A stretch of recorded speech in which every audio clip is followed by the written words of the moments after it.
آج کی شب میں قرآن عظیم کے 4 پارے مکمل ہو چکے ہیں۔ اللہ عز و جل بقیہ قرآن کو ہمیں صحیح تجوید کے ساتھ پڑھنے اور آپ سب کو سماعت کرنے کی توفیق عطا فرمائے۔ عزیزان گرامی، آج ہم نے سورہ آل عمران کی مکمل تلاوت کر لی اور پھر اس کے ساتھ ہی سورہ نساء کی بھی کچھ آیتیں تلاوت ہوئیں۔ آل عمران، اس کا کیا مطلب ہے؟ عمران کون ہے؟ یہ آل کون ہے؟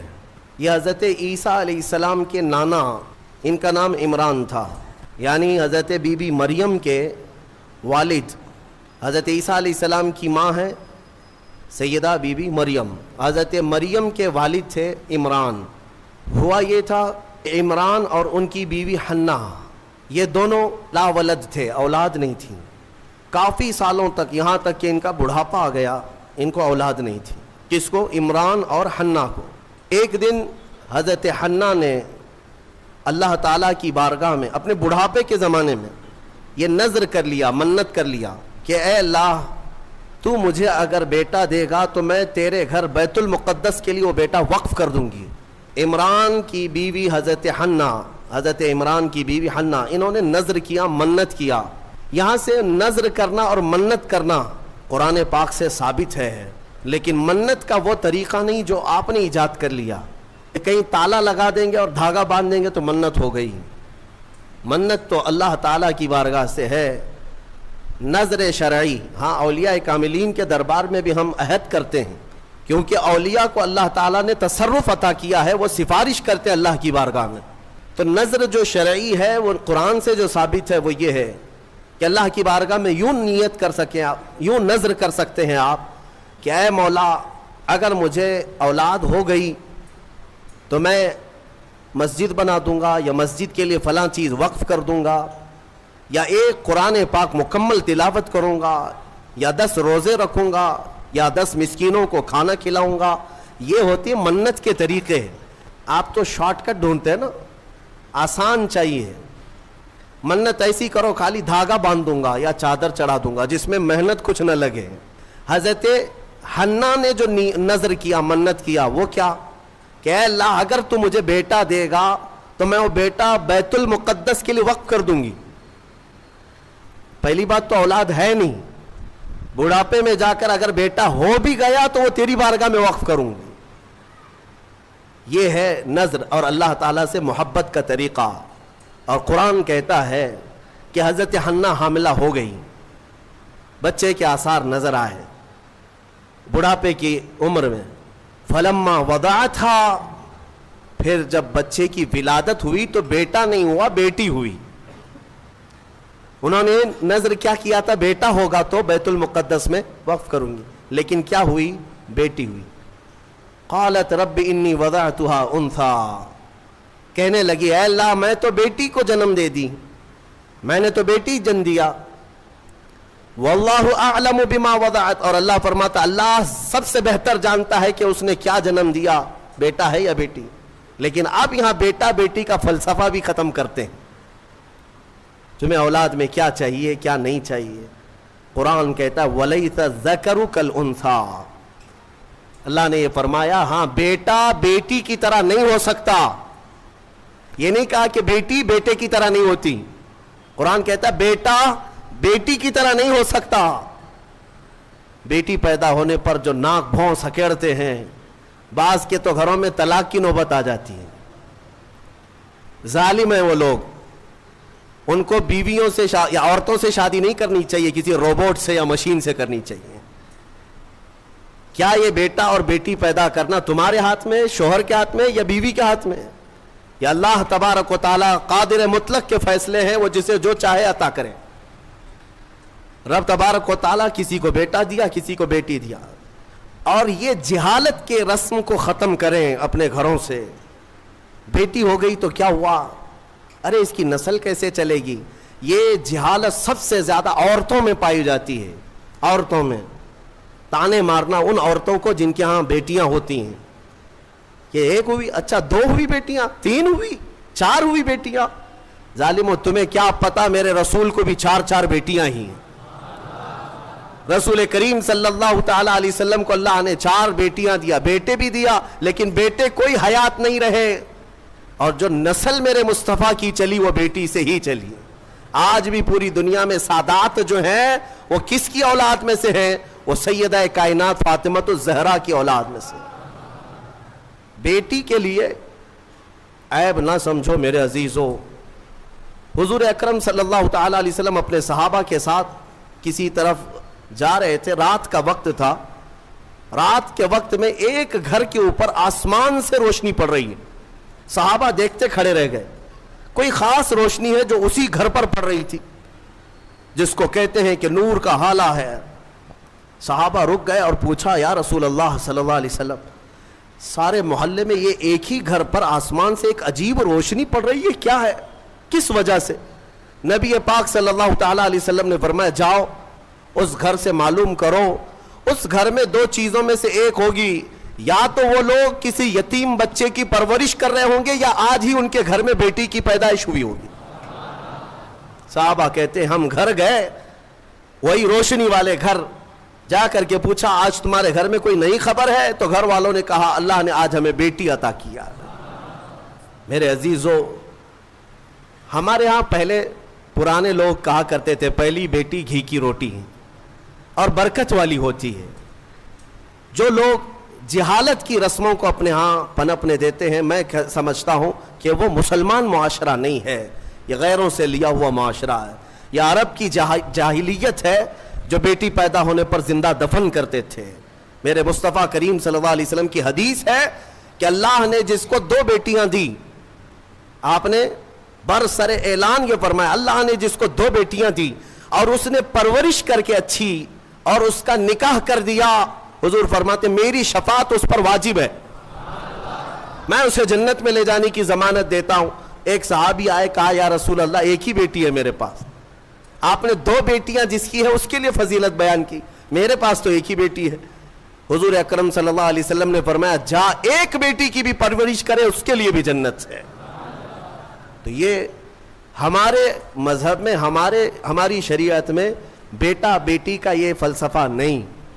اللہ تبارک و تعالیٰ کی طرف سے جو ملا وہ انعام ہے. تو اب میں بات جو عرض کر رہا ہوں, آل عمران میں جو مسئلہ آیا ہے وہ حضرت حنہ کو کیا ہو گئی, بیٹی پیدا ہو گئی. وہ بیٹی کون؟ وہ حضرت مریم. عمران اور حنہ ان کو اولاد نہیں تھی, نظر کیا بیٹا ہوگا تو وقف کریں گے بیت المقدس میں, لیکن بچے کی ولادت میں دیکھا کیا پیدا ہوئی, بیٹی پیدا ہوئی. بیٹی کا نام انہوں نے رکھا مریم, اور پھر اللہ تعالیٰ کی بارگاہ میں اس کے لیے دعائیں بھی کی کہ اے اللہ اس کو شیطان رجیم سے ہمیشہ محفوظ رکھ. پھر وہ چھوٹی سی بچی کو لے کر کے یہ دونوں ماں باپ بیت المقدس میں آئے, مسجد اقصی میں آئے. بیت المقدس مسجد اقصی آج بھی فلسطین میں ہے, جس کو ہم قبلہ اول کہتے ہیں. وہاں پر حضرت زکریا علیہ السلام اللہ کے نبی امام تھے اور پوری بیت المقدس کے متولی بھی تھے, تمام چیزیں انہی کے سپرد ہوا کرتی. حضرت زکریا علیہ السلام کے ہاں لا کر کے انہوں نے دے دیا اور کہا ہماری ایسی منت تھی, نظر تھی, اللہ تعالیٰ نے ہمیں بیٹی دیا اور ہم بیت المقدس میں وقف کرنے کے لیے لائے ہیں. حضرت زکریا علیہ السلام نے بیٹی کو لے لیا. اب میں آپ کو بتاؤں, زکریا علیہ السلام کی عمر بھی کافی ہو چکی تھی, بال سفید ہو چکے تھے اور ان کو بھی اولاد نہیں تھی. زکریا علیہ السلام کو بھی اولاد نہیں تھی, بڑھاپا ان کا بھی تھا. آپ نے بیٹی کو گود لے لیا اور بیت المقدس میں رکھ دیا, کہا کہ ٹھیک ہے جاؤ تمہاری منت پوری ہو گئی, میں اس کی پرورش کرتا ہوں. یا حضرت بی بی مریم کی پرورش اللہ کے گھر میں ہو رہی ہے. ایک محراب خاص کر دیا گیا بی بی مریم کی تربیت کے لیے. ایک نماز پڑھنے کے جیسے محراب ہے, ایک محراب حضرت بی بی مریم کا مسجد اقصی میں خاص ہو گیا. میں کیوں محراب کا ذکر کر رہا ہوں, توجہ چاہتا ہوں. قرآن میں اس محراب کا ذکر آیا ہے, اس محراب کا ذکر آیا ہے. بی بی مریم کو اس محراب کے اندر رکھا گیا, وہ آج بھی بیت المقدس میں موجود ہے. محراب مریم, اس کو محراب مریم کہتے ہیں, آج بھی ہے. وہاں پرورش کے لیے رکھا گیا. ارے دودھ پیتی بچی, اور اس کے بعد جب بڑھنے لگی تو کئی دن تک آپ نے پرورش فرمائی, سال 2 سال تک. تو 2 سال کے قریب غالباً ان کی عمر تھی حضرت بی بی مریم کی. اب قرآن کہتا ہے کلما دخل علیہا زکریا المحراب وجد عندہا رزقا، جب جب حضرت زکریا مریم کے محراب میں جاتے تو الگ الگ قسم کے پھل وہاں پر دیکھتے تھے. بے موسم کا پھل، آم کا سیزن نہیں آم موجود ہے، انگور کا موسم نہیں انگور موجود ہے، بغیر موسم کے بھی وہاں پھل موجود ہوتے تھے، قسم قسم کا رزق وہاں ہوتا تھا. حضرت زکریا علیہ السلام حیران ہو کر پوچھتے ہیں قال یا مریم انا لکی ھذا، اے مریم یہ سب تیرے پاس کہاں سے آتا ہے؟ قالت، حضرت سیدہ مریم نے کہا ان اللہ یرزق من یشاء بغیر حساب. قالت هو من عند اللہ، وہ کہتی یہ سب اللہ کی طرف سے ہے، اللہ جسے چاہتا ہے بے حساب رزق دیتا. بات ہو گئی حضرت بی بی مریم کو. اب جو نکتہ مجھے بتانا ہے توجہ چاہتا ہوں. تفسیر سننے کا اسی میں لطف ہے کہ تفسیر سننے کے بعد آپ کا عقیدہ بھی مضبوط ہو جائے، ایمان میں اضافہ بھی ہو جائے، اور یہ پتا چلے کہ سنیو تم حق جماعت پر ہو. قرآن پاک کی تفسیر سننے کے بعد یہ یقین بھی تو تمہیں ہو جانا چاہیے. بی بی مریم کہتی ہے یہ اللہ کی طرف سے ہے، رزق آتا ہے. حضرت زکریا نے دیکھا کہ بی بی مریم کو چھوٹی عمر میں اللہ غیب سے رزق دیتا ہے. اب کیا کیا؟ حضرت زکریا جو خود مسجد کے امام ہیں، اللہ کے نبی ہیں، سب کو پتہ ہے حضرت زکریا علیہ السلام اللہ کے نبی ہیں، عمر دراز ہو چکی، لوگوں کو عبادت وہ کراتے تھے، اللہ تبارک و تعالیٰ کی طرف انسانوں کو وہ بلاتے تھے. لیکن بی بی مریم کو دیکھنے کے بعد انہیں بھی اولاد کی خواہش ہو گئی، انہیں بھی اولاد کی خواہش ہو گئی. ہوتا ہے ایسے کہ کئی سال تک بچے نہ ہوں تو آدمی کمپرومائز کر لے کہ چلو اب تو نہیں ہونا ہے، لیکن کبھی بڑھاپے میں جانے کے بعد پھر خواہش پیدا ہو جائے، یہ تو صرف نبیوں کی شان ہے. حضرت زکریا علیہ السلام کی خواہش ہوئی کہ کاش مجھے بھی اولاد ہوتی. تو کیا کیا حضرت زکریا علیہ السلام نے؟ مسجد اقصی بیت المقدس کے امام، قرآن کہتا ہے ہنالک دعا زکریا ربہ قال رب هب لي من لدنك ذرية طيبة انك سميع الدعاء. حضرت زکریا علیہ السلام کے بارے میں قرآن کہتا ہے حضرت زکریا علیہ السلام بی بی مریم جہاں بیٹھتی تھی اس محراب میں آ کر کھڑے ہوئے اور اس محراب میں کھڑے ہو کر دعا کرتے اے اللہ مجھے بھی نیک اولاد تو عطا کر دے. تو ہر ایک کی دعا سننے والا ہے. فنادته الملائکۃ وهو قائم یصلی فی المحراب ان اللہ یبشرک بیحییٰ. قرآن کہتا ہے حضرت زکریا علیہ السلام ابھی اسی محراب میں کھڑے ہو کر دعا کر ہی رہے تھے. اللہ نے فرشتے کو بھیجا جاؤ زکریا کی دعا قبول ہے، انہیں بیٹا ہی نہیں نبی کی شکل میں یحییٰ علیہ السلام دیا جائے گا. صرف بیٹا ہی نہیں یحییٰ بیٹا دے دیا گیا. ٹھیک ہے، دعا قبول فوراً. اور حضرت زکریا علیہ السلام کا بھی بڑھاپا ہے، بال سفید ہے، انہوں نے خود بیان کیا ہے، ان کی باتیں بھی قرآن پاک میں آئی ہیں کہ آپ نے یہ کہا ہے کہ اب میں بوڑھا ہو گیا، بال میرے سفید ہو گئے، سورہ مریم کی آیتوں میں ہے. اب مجھے عرض یہ کرنا ہے حضرت زکریا علیہ الصلاۃ والتسلیم وہاں مریم کی محراب میں جا کر کیوں دعا کی؟ پوری مسجد ہے نا بیت المقدس، پوری مسجد ہے، کسی بھی علاقے میں بیٹھ کر کے دعا کرتے، کسی بھی خطے پر کسی بھی مصلی پر. مریم جہاں ہے اس مصلی پر یا اس محراب پر کیوں کھڑے ہو کر دعا کیا؟ یہی سنیوں تمہیں عقیدہ میں بتانا چاہتا ہوں، اللہ والے جہاں ہوتے ہیں وہاں دعائیں قبول ہوتی ہیں. اجمیر میں جا کر دعا کرنے کے لیے اعلیٰ حضرت فاضل بریلوی رضی اللہ تعالیٰ عنہ نے فتاوی رضویہ شریف میں لکھا ہے ہندوستان میں اگر کچھ علاقے ہیں جہاں پر دعائیں تیز قبول ہوتی ہیں تو ان میں ایک جگہ ہے خواجہ اجمیری غریب نواز کا دربار. اعلیٰ حضرت نے لکھا ہے. میرے عزیزوں کیوں؟ یہ قرآن سے ثابت ہے. لوگ یہی کہتے ہیں نا اولیاء کے دربار میں جا کر کے پکارتے ہو، کیا مسجد میں نہیں پکارے؟ زکریا علیہ السلام سے کہو، وہ خود مسجد کے امام تھے، مصلی پر اپنے بیٹھ کر کے دعا کرتے. نہیں، نبی نے بھی یہ سکھایا کہ اللہ تبارک و تعالیٰ جسے پسند کرتا ہے اس جگہ کھڑے ہو کر دعا کرو گے تو اللہ دعا قبول فرماتا ہے. ہاں، اللہ تبارک و تعالیٰ کو یہ پسند ہے بے ان کے واسطے خدا کچھ عطا کرے. اب یہاں سے بریلی کے امام کہتے ہیں جو حضور پاک صلی اللہ تعالیٰ علیہ وسلم کے وسیلے کے منکر ہیں، ان سے بھی کہتا ہوں، بے ان کے واسطے خدا کچھ عطا کرے، ہاشا غلط یہ ہوس بے بصر کی ہے۔ ہاں تم خام خیالی میں ہو حضور کو چھوڑ کر کے تمہیں کچھ مل جائے۔ قرآن نے بھی تمہیں یہی کہا ہے، محبوبوں کے دربار میں کھڑے ہو کر دعا کرو گے تو اللہ وہ دعائیں قبول فرماتا ہے۔ میرے عزیزو، یہاں پر ایک اور بات میں عرض کرتا ہوں، ابھی یہ تفسیر آئی نہیں ہے لیکن وقت سے پہلے میں موضوع سے متعلق ہے اس لیے عرض کرتا ہوں۔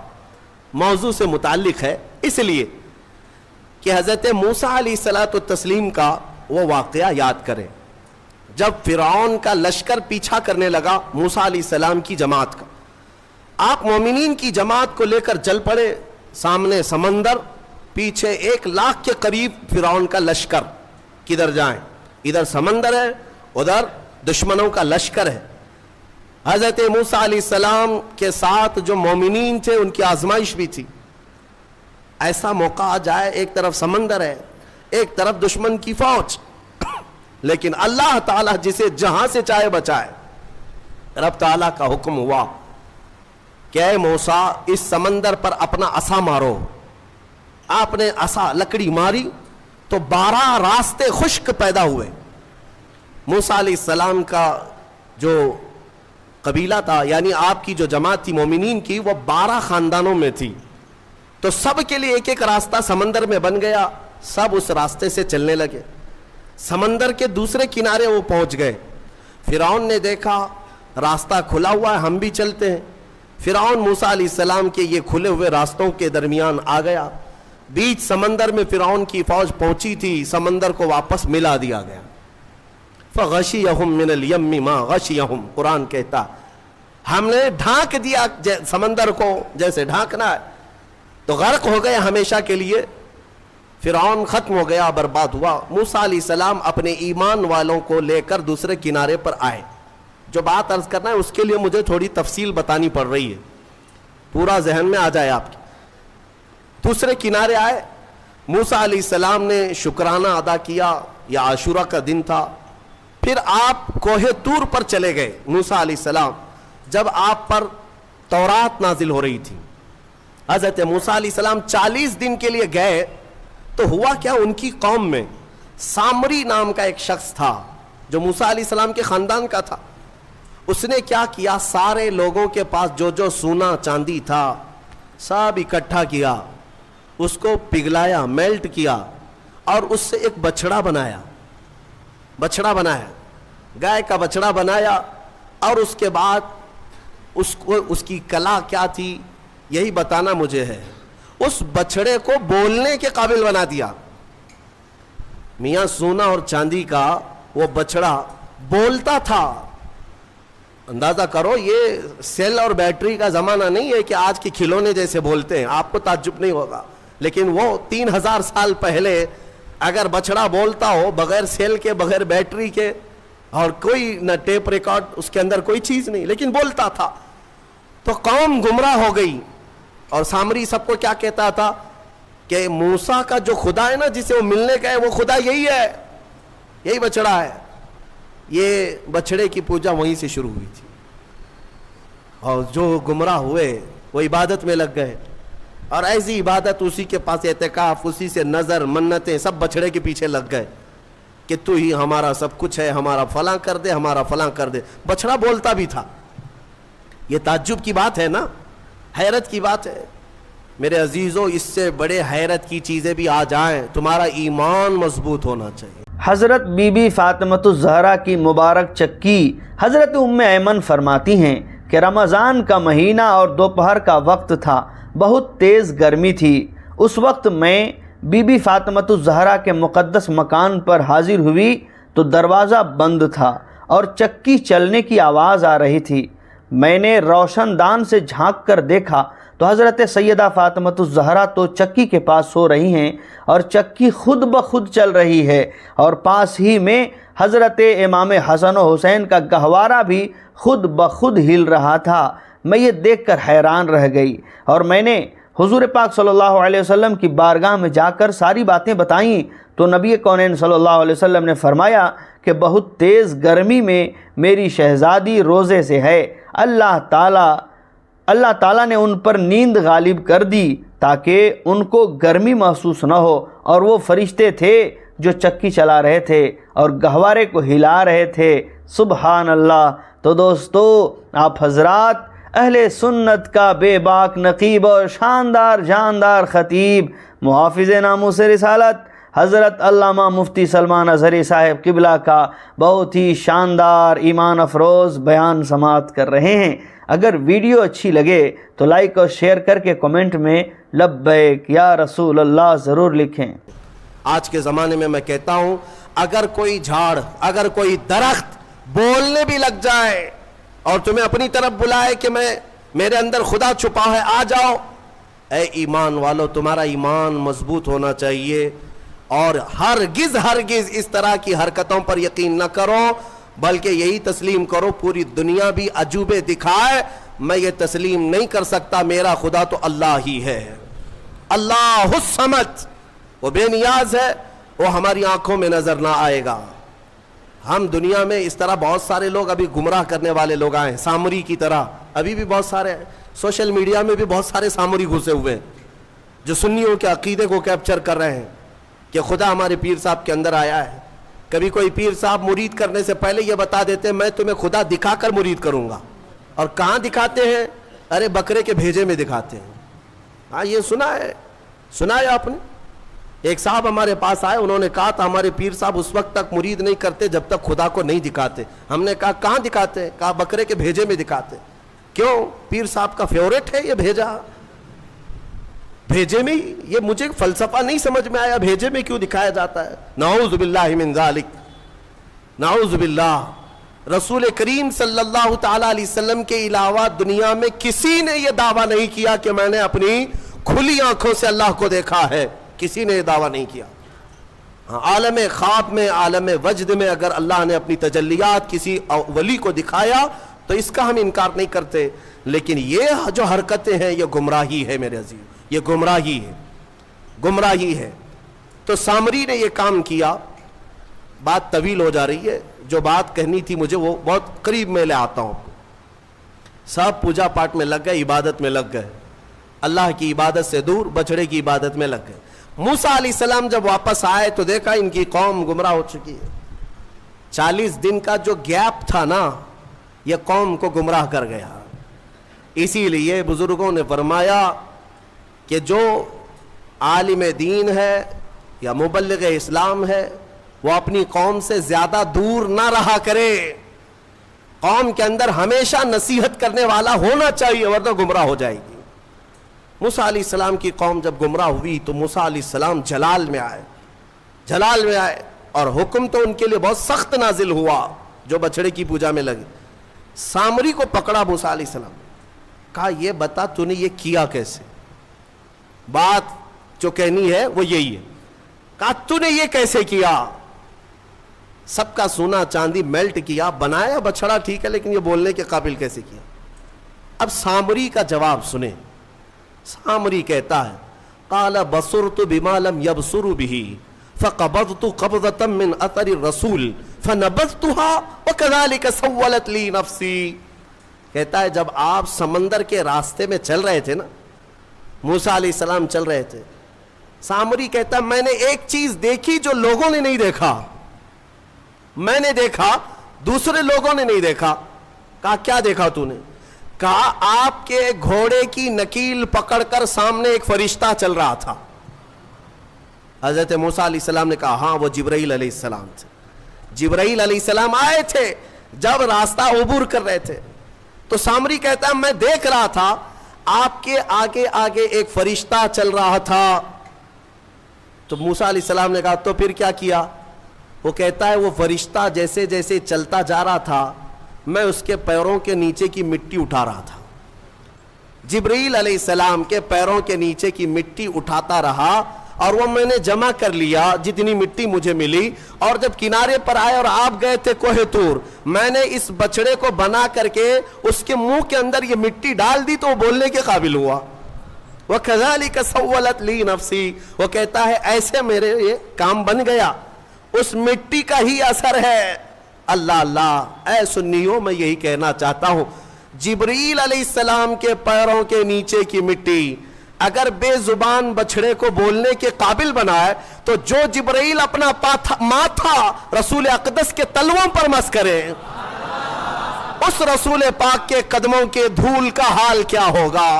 کھائی قرآن خاک گزر کی قسم، اس کفے پاک کی حرمت پہ لاکھوں سلام۔ اسی لیے ہمارے امام نے تمنا بھی کیا نا بارگاہ مصطفیٰ میں، تو کیا کہا؟ دل کرو ٹھنڈا میرا وہ کفے پا چاند سا۔ کفے پا کس کو کہتے ہیں؟ کفے پا، پا پیر کو کہتے ہیں فارسی میں، کف کہتے ہیں نیچے کا حصہ، پیر کا جو تلوا ہے، پیر کا جو تلوا ہے اسے کیا کہتے ہیں؟ کفے پا۔ پیر کے تلوے کو کفے پا۔ اعلیٰ حضرت تمنا یہ کرتے ہیں، دل کرو ٹھنڈا میرا وہ کفے پا چاند سا، سینے پہ رکھ دو ذرا تم پہ کروڑوں در۔ میرے عزیزو، قرآن سے تو ثابت ہے نسبت کا بڑا اثر ہے۔ اگر نسبت کا کوئی اثر نہ ہوتا تو قرآن کی یہ آیتیں نہیں آتی۔ اسی طرح سے بہت ساری آیتیں ہیں، پھر کسی اور موقع پر عرض کروں گا۔ یہ آل عمران کا یہ خلاصہ تھا۔ حضرت بی بی مریم کو بیت المقدس میں پرورش کرایا گیا، پھر اس کے بعد عیسیٰ علیہ السلام کی پیدائش تک جو حالات ہیں آپ کے، وہ پھر انشاءاللہ سورہ مریم میں عرض کروں گا۔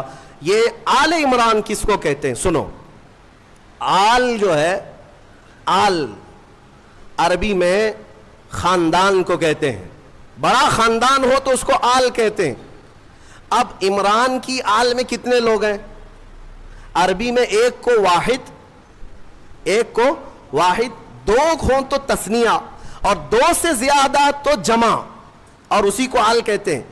باقی ساری لینگویج میں، انگلش میں ایک کو سنگل، ایک سے زیادہ ہو تو پلورل، صحیح کہہ رہا ہوں؟ اردو میں بھی ایک ہو تو واحد، ایک سے زیادہ ہو تو جمع، لیکن عربی کا گرامر الگ ہے۔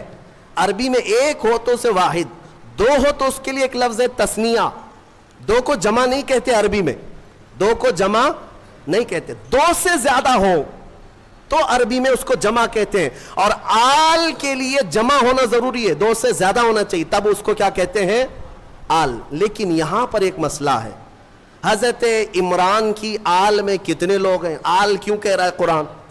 حضرت عمران کی ایک بیٹی بی بی مریم، ایک بیٹی بی بی مریم، اور مریم کا ایک بیٹا عیسیٰ علیہ السلام، اس کے بعد اولاد ہے، ایک بیٹی ہے، ایک نواسا ہے، لیکن قرآن ان کو کیا کہہ رہا ہے؟ آل عمران۔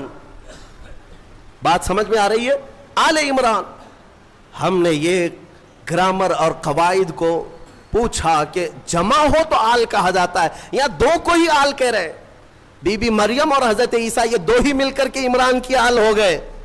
تو مفسرین نے فرمایا یہ قاعدہ اپنی جگہ پر، لیکن اے لوگو، اگر کوئی خاندان میں سب سے زیادہ شریف ہو تو ایک بھی جو ہے وہ 1000 کے برابر ہوتا ہے۔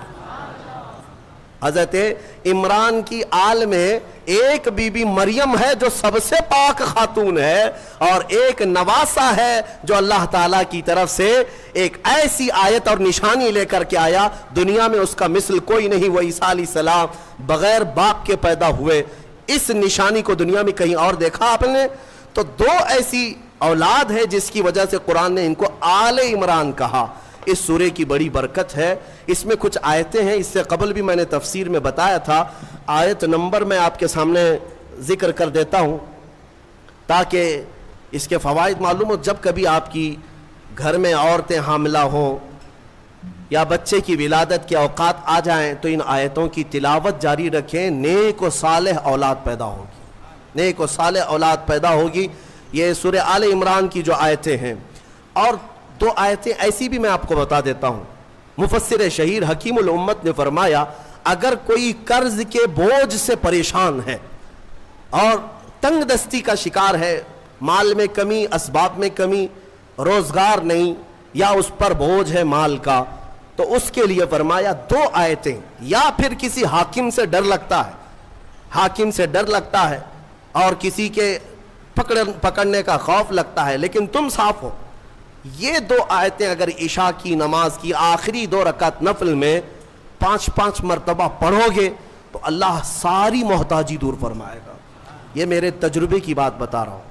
الحمدللہ میرا اس پر عمل بھی ہے, ورد بھی ہے, اور ان آیتوں کی برکت سے ہم نے دیکھا کہ بڑے بڑے ظالموں سے کبھی خوف نہیں محسوس ہوتا. اللہ تعالیٰ نے دل کو مضبوط رکھا ہے, دل کو مضبوط رکھا. یہ آیتوں کی برکت ہے. میں وہ دونوں بتاتا ہوں. پہلے وہ آیتیں جو سورہ مریم کی ہیں, جس میں اللہ تبارک و تعالیٰ نے حضرت بی بی مریم کی ولادت کا جو ذکر فرمایا. آیت نمبر 33 نہیں, آیت نمبر 35, آیت نمبر 36, آیت نمبر 37, یہ 3 آیتیں ہیں. 35, 36, 37 سورہ آل عمران کی یہ 3 آیتیں ہیں. عورتوں کو اس کی تلاوت کرنے کے لیے آپ کہا کریں, اور اگر درد کی شدت بڑھ جائے کبھی ولادت کے وقت میں, ان 3 آیتوں کا ورد کریں, انشاءاللہ سارا درد نکل جائے گا اور اللہ اسے راحت عطا فرمائے گا اور اس پر اسے اجر بھی عطا فرمائے گا. جو بھی بچہ ہوگا انشاءاللہ نیک و صالح ہوگا. اور جو دوسری آیتیں میں نے بتائی جس کے اللہ تبارک و تعالیٰ نے رزق کی وسعت رکھی اور محتاجی سے محفوظ رہنے کے لیے بزرگوں نے فرمایا, یہ ہے آیت نمبر 25 اور 26. آیت نمبر 25 اور 26 یہ سورہ آل عمران کی. یہ 2 آیتیں اگر عشاء کی آخری جو 2 رکعت نفل ہوتی ہیں, پہلی رکعت میں 5 بار, دوسری رکعت میں 5 بار پڑھے, پھر آپ کو خود تجربہ شاہد ہو جائے گا. خود تجربہ کر کے دیکھ لیں. آیتوں کا اگر میں ورد کروں تو بھی آپ کو پتہ چل جائے گا کہ ان آیتوں میں کیا ہے. قل اللہم مالک الملک تؤتی الملک من تشاء وتنزع الملک ممن تشاء وتعز من تشاء وتذل من تشاء بیدک الخیر انک علی کل شیء قدیر. یہ آیتیں ہیں جس میں اللہ تعالیٰ نے یہی فرمایا کہ اللہ جسے چاہے ملک عطا کرے اور جس سے چاہے ملک کو چھین لے, اور جس سے چاہے عزت عطا کرے, جسے چاہے ذلت دے. ساری خیر اللہ تیرے دست قدرت میں ہے, تو ہر شے پر, ممکن شے پر قادر ہے. تو یہ آیتوں کا ورد میں یہاں آپ کو یہ کہہ رہا ہوں. آج کی تفسیر کے لیے اتنا ہی ہے. ایک آیت کریمہ میں تلاوت کر کے اپنی تفسیر کو ختم کرتا ہوں. بات جی اجازت کے ساتھ میں یہ دے رہا ہوں, جو مجھے میرے بزرگوں نے اجازت دیا ہے, اجازت کے ساتھ میں کہہ رہا ہوں تاکہ امت کو اس میں نفع ہو. ایک آیت اللہ تعالیٰ نے فرمایا وَإِذْ أَخَذَ اللَّهُ مِيثَاقَ النَّبِيِّينَ لَمَا آتَيْتُكُم مِّن كِتَابٍ وَحِكْمَةٍ ثُمَّ جَاءَكُمْ رَسُولٌ مُصَدِّقٌ لِّمَا مَعَكُمْ لَتُؤْمِنُنَّ بِهِ وَلَتَنصُرُنَّهُ.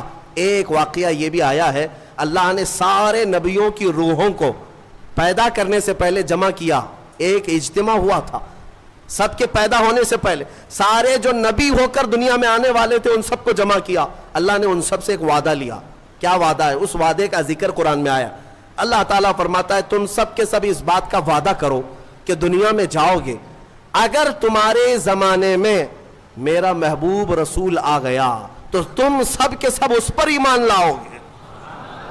وعدہ کس سے لیا جا رہا ہے؟ نبیوں سے. لَتُؤْمِنُنَّ بِهِ, تم سب کے سب اس پر ایمان لاؤ گے. اور اتنا ہی نہیں بلکہ اس کی مدد بھی کرو گے, مدد بھی کرو گے. اور اتنے ہی پر کافی نہیں, اللہ نے پھر پوچھا کیا تم سب کو اس بات کا اقرار ہے؟ ساری روحوں نے کہا ہمیں اقرار ہے. اللہ فرماتا ہے ٹھیک ہے, میں تمہارے ساتھ گواہ بن جاتا ہوں. میں انا معکم من الشاہدین, میں گواہ ہوں تمہارے ساتھ کہ رسول میرا آئے گا تو تم سب کے سب اس پر ایمان لاؤ گے. مجھے بتاؤ اے سنیوں, پھر میلاد مصطفیٰ کہتے کسے ہیں؟ میلاد کہتے کسے؟ رسول کے آنے کا ذکر کرنا اسی کو میلاد. اور میلاد کا ذکر کہاں ہو رہا ہے؟ ابھی دنیا آئی بھی نہیں. نبیوں کی روحوں کے اجتماع میں اللہ میرے مصطفیٰ کی میلاد کا ذکر فرما رہا ہے. وہ جو نہ تھے تو کچھ نہ تھا, وہ جو نہ ہو تو کچھ نہ ہو. جان ہے وہ جہان کی, اور جان ہے تو جان ہے. وہی ہے اول, وہی ہے آخر, وہی ہے قرآن, وہی ہے فرقان, وہی ہے طٰہٰ, وہی ہے یاسین. میرے عزیزو, رسول کریم صلی اللہ تعالیٰ علیہ وسلم کو اللہ تعالیٰ نے دنیا میں بھیجنے سے پہلے یہ وعدہ لیا. اب یہ آیت پر میں آپ سے کہتا ہوں حضور پاک صلی اللہ تعالیٰ علیہ وسلم اول بھی ہیں آخر بھی ہیں, اول بھی ہیں آخر بھی ہیں. کیسے؟ بعض لوگ یہی سوال کرتے ہیں حضور تو سب سے آخر زمانے میں آئے نا, تو اول کیسے ہوئے؟ اول کیسے؟ اس کو ایک مفسر نے بڑے اچھے نقطے سے سمجھایا. بات ایسی ہے کہ زمین میں ایک بیج بو، زمین میں ایک بیج بو دیا آپ نے، بیج بویا، درخت نکلا، پودا نکلا، پودا بڑھتا ہوا درخت، درخت میں پتے آئے، پتوں سے پھر شاخیں، شاخوں سے پھر پھول، پھول سے پھر پھل، اور پھل کے اندر پھر کیا آیا؟ بیج آیا۔ بیج شروع میں بھی تھا، بیج سب سے آخر میں بھی تھا۔ اسی لیے کہا گیا آدم کی خمیر میں بھی، آدم علیہ السلام کی خمیر میں بھی جو پیشانی میں نور رکھا گیا تھا وہ کسی اور کا نہیں، وہ میرے محمد کا نور تھا صلی اللہ تعالیٰ علیہ وسلم۔ اعلیٰ حضرت فاضل بریلوی رضی اللہ تعالیٰ عنہ نے اسی لیے ہمیں یہ عقیدہ دیا ہے، وہی ہے اول، وہی ہے آخر، وہی ہے ظاہر، وہی ہے باطن، اسی کے جلوے اسی سے ملنے، اسی سے اس کی طرف گئے تھے۔ معراج کی شب میں کیا ہوا تھا؟ معراج کی شب میں حضور گئے تھے نا، اس کو اعلیٰ حضرت کیسے کہہ رہے ہیں؟ اسی کے جلوے اسی سے ملنے، اسی سے اس کی طرف گئے تھے۔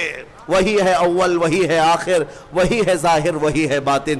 مولا کریم ہمیں ہمیشہ میرے مصطفیٰ کریم کے عاشقوں کی جماعت میں رکھے، اور ذکر مصطفیٰ کریم صلی اللہ تعالیٰ علیہ وسلم آخری سانس تک مولا ہماری زبانوں پر جاری و ساری رکھے۔